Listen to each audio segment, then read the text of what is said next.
Brasileirão voltou e o Flamengo apareceu de novo na liderança do campeonato. O salto foi com uma goleada histórica sobre o Vasco, 6-1, a maior do rubro-negro no confronto com o rival. O Fla tem os mesmos 14 pontos que o Bahia, mas leva melhor no saldo de gols. Esta foi a última rodada antes do impacto do calendário no Brasileirão, e o Flamengo é um dos mais afetados. São 5 jogadores que participarão da Copa América em um cenário que tende a desfigurar o time e mexer com a disputa pelas primeiras posições. O time de Tite não é o único a sofrer com as perdas de convocados. A lista tem, por exemplo, Bahia, São Paulo, Atlético, Palmeiras, Internacional, Atlético e Mejisol, para citar alguns que estão na metade de cima da tabela.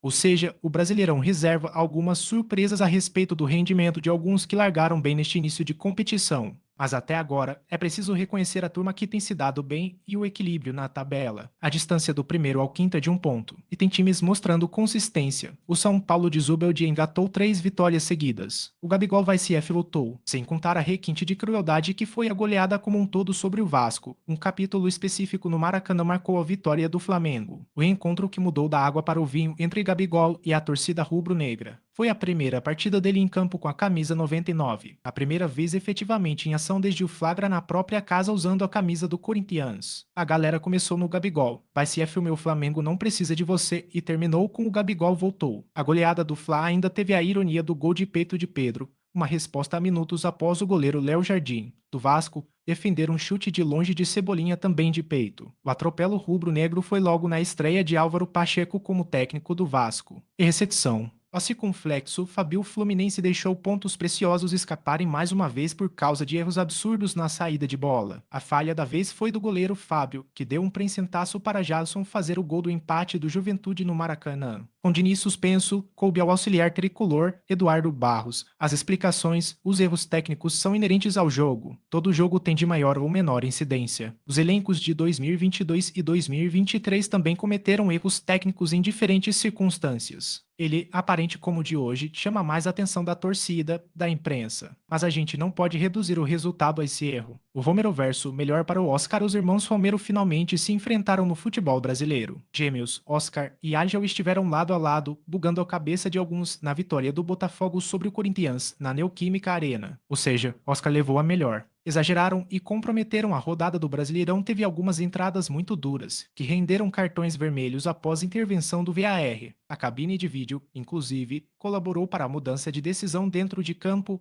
já que nessas 3 jogadas o árbitro de campo tinha dado amarelo. Foram as seguintes: João Victor, zagueiro do Vasco, levou o vermelho por atingir de La Cruz. A expulsão foi na reta final do primeiro tempo, quando o Flamengo já vencia por 3-1. Com 1 a menos, o Vasco levou 6. Marlon, lateral esquerdo do Cruzeiro, acertou a perna de Caleri aos 37 minutos do primeiro tempo. O time já tentava reagir e até pressionava o São Paulo. Depois do vermelho direto, perdeu a força e foi derrotado por 2-0. EK, meio-campista do Vitória, exagerou e deu uma solada na coxa de Lucas Cal, do Atlético GO. O vermelho direto aos 38 minutos do primeiro tempo dificultou a vida do Leão, que foi derrotado por 2-0. Na volta dos gaúchos, a rodada não só marcou o retorno do Brasileirão após a pausa, mas também a presença dos times gaúchos, que estavam impossibilitados de atuar diante da calamidade no Rio Grande do Sul. Grêmio Internacional seguem sem seus estádios, enquanto o Juventude pelo menos terá o Alfredo Jaconi à disposição. Em campo, resultados diferentes para cada um. O Grêmio usou reservas e perdeu para o Red Bull Bragantino por 2-0. O Inter, apesar dos jogos atrasados, tem o mesmo aproveitamento dos líderes porque derrotou o Cuiabá por 1-0. E o Juventude beliscou o empate com o Fluminense no Maracanã 1-1. Zagueiro artilheiro de um time que não desiste, o Palmeiras venceu com um gol nos acréscimos. Aconteceu de novo e isso não é novidade.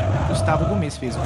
Aconteceu de novo e isso não é novidade. Mas o marco é que ele se tornou o zagueiro com maior número de gols pelo clube.